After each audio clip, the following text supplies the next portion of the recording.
This is KJI, and I am Kirby Higgins with today's news. First up, the library is selling gourmet popcorn. Caramel, vanilla, white cheddar, salsa and cheddar, kettle corn, dark chocolate.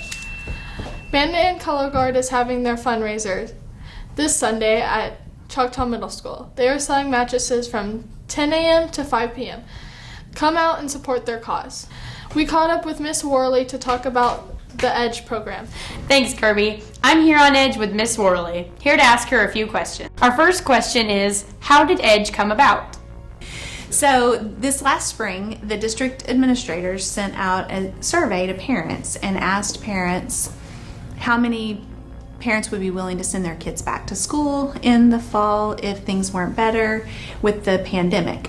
And we had a large percentage of parents, about 20%, that said they would not be sending their students back to school. And so the district started looking for solutions to try to figure out how we could offer virtual options to students. And so they came up with the idea of starting a virtual academy. And that's being done at a lot of schools across the state, but not at all. And we really did that to try to meet a need for our community, to try to make sure that parents had options when it came to educating their children. And we wanted to make sure that parents had the option of doing that fully virtual, especially in the environment of the pandemic. What are our enrollment numbers? So this program is K through 12, and K through 12, we have about 950 students enrolled as of today.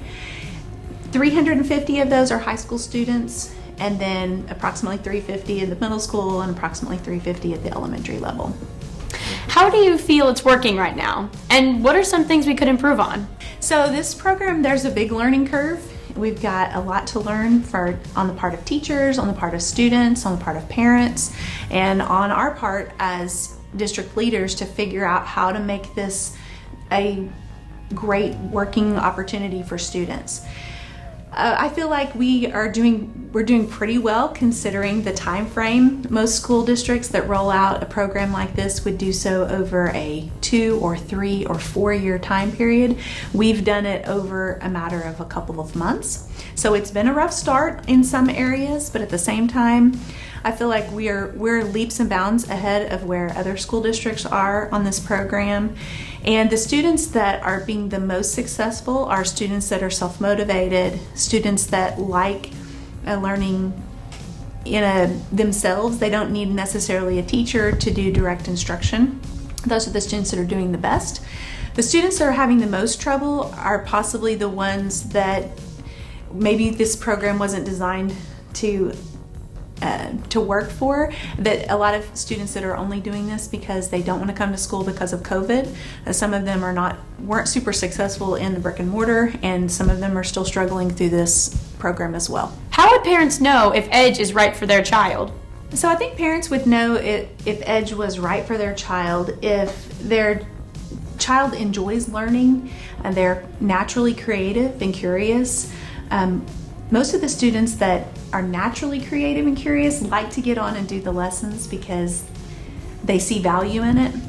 The families have to have a device, they have to have internet access, and I know that is an obstacle for a lot of families. We actually got some grant money to buy more devices and for next school year, so we will be able to provide that opportunity for more families. But the biggest thing that we're finding is the students that are motivated to learn at home are the ones that are being the most successful. Thank you so much for your time, Miss Worley. Back to you, Kirby. Next up, Isaac caught up with Mr. Kiefer, and we're going to be asking him a few questions. What did you do before you came to Choctaw? Well, I've been in education for 23 years. I was a teacher and a coach and taught math up through calculus, and then I was an administrator for 8 years before I came to Choctaw. How long have you been at Choctaw School District? Well, I was in administration. At first I was in Norman for several years, and then I was at Carl Albert, and then my last administrative position was Hare before I got the administrative position here at Choctaw. What are some of your hobbies? Well, I have a lot of hobbies. Some of my favorite ones is I enjoy fishing, and I enjoy hunting. Enjoy spending time with my wife, but most of all, I like drinking a good cup of coffee. Thank you for your time. All right. Now over to Alvin for sports. Gracias, Kirby. I'm Alvin Modesto here with the sports. Softball played Deer Creek on Tuesday, defeating them 6-1. Then last night they played Cushing and won 7-1. They will host regionals next Tuesday, playing Sapulpa at noon. Volleyball defeated Lawton Ike in 3 sets. The football team opened up district play last Friday at Booker T. Washington with a victory. Check the recap in the Coaches Show, live during tonight's broadcast. We will play Ponca City for homecoming. Our coverage starts tonight at 6:15. If you have anything better to do, don't. Now back to Kirby. Thanks, Alvin. Be sure to watch our homecoming video that came out today, and we will see you at the game. Welcome to Today with Tommy. I'm your host, Tommy Buck. Last week I noticed some of you fellas still refusing to wrap up with a mask. Now just know that come homecoming day, you fools gotta wear masks in the student section. So just keep that in your knowledge. Alright, all that yellow belly nonsense aside, I hope y'all truly enjoyed homecoming week. Give me some yee-haws at the game when you see old Tommy walk on by. Have an okie dokie day, children.